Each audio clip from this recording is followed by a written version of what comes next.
এই স্বৈরাচারী শেখ হাসিনা সরকার ব্যক্তিগত ভাবে একটি অসত্য মামলায় বেগম জিয়াকে কারাগারে নিল ৬টি বছর। কোর্ট সাজা দেয় ৫ বছর, উচ্চ আদালতে সাজা কমাতে। আর আমার নেত্রী বেগম খালেদা জিয়া বাংলাদেশের স্বাধীনতা ঘোষণা করেছিলেন। আমার নেত্রী সেই স্বাধীনতা রক্ষার জন্য মৃত্যুর পর দেশের হাল ধরেছেন, বিএনপির হাল ধরেছেন। সেই নেত্রীকে আজকে রাজনৈতিক উদ্দেশ্য ভাবে সাজা দিয়ে বিদায় করে দেওয়ার ব্যবস্থা করেছিলেন হাসিনা। আজকে এই সাইনবোর্ড, আজকে ব্যানার কথা বলে, এই ব্যানার কথা বলে গুলির পর আপনি চিৎকার দিয়ে বলেছেন এরা রাজাকারের সন্তান। মুগ্ধর মৃত্যুর পর আপনি বলেছেন বাংলাদেশে এমন কোন শক্তি নাই আমাকে। আমি লৌহ মানব, আমি শেখ মুজিবের কন্যা, আমি স্বাধীনতার সপক্ষের লোক। আমাকে দেশ থেকে কবি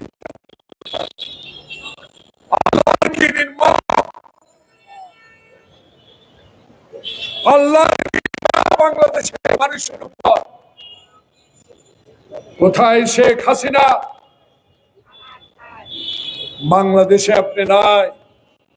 আপনার আগে পিছিয়ে হাজারো গাড়ি,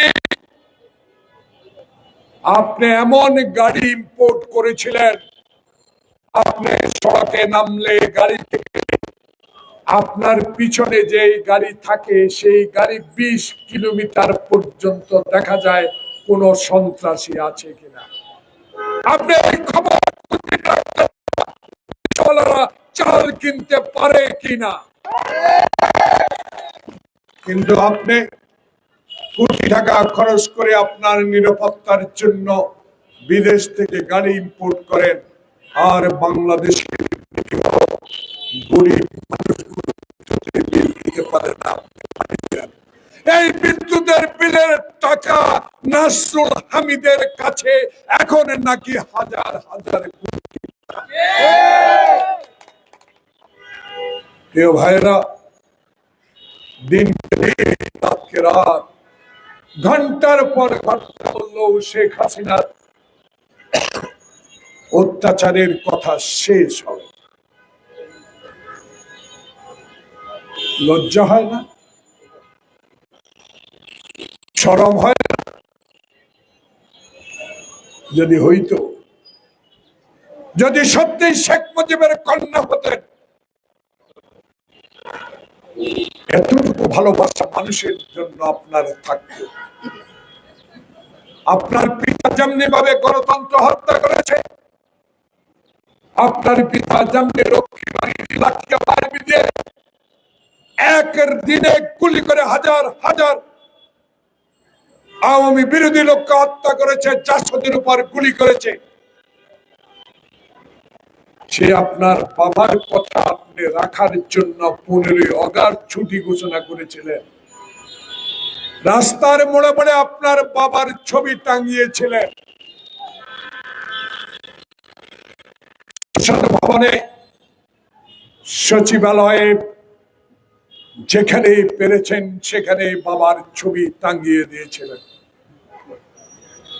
সেই ছবি রক্ষার জন্য আপনি ১৬ বছর কোনো কাজ করেন নাই।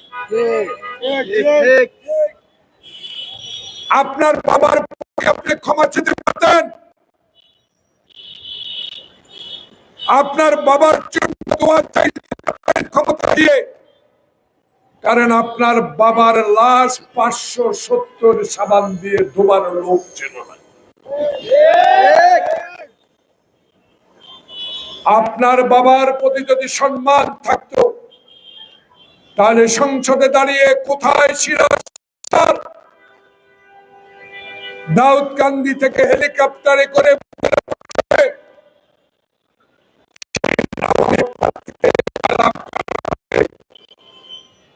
সেদিন আপনার ভাই কামাল ব্যাংক ডাকাতি করেছে। সেদিন আপনি চিৎকার দিয়ে আপনার পিতা বলেছিল, গোলাম মুস্তফা বাংলাদেশে 6 কোটি কম্বল, কম্বলটা কোথায়? আপনি তাই রাতে ঘুমাতে পারি না, ডানে চোর বামে চোর সামনে।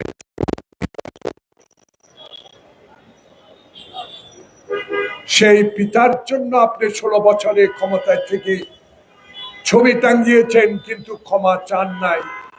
তাই মানুষ ছাত্রদের সহযোগিতার জন্য রাস্তায় নামিয়ে পড়ল। তাই আবু সাইদ বুক পেতে দিল, গুলি করুন।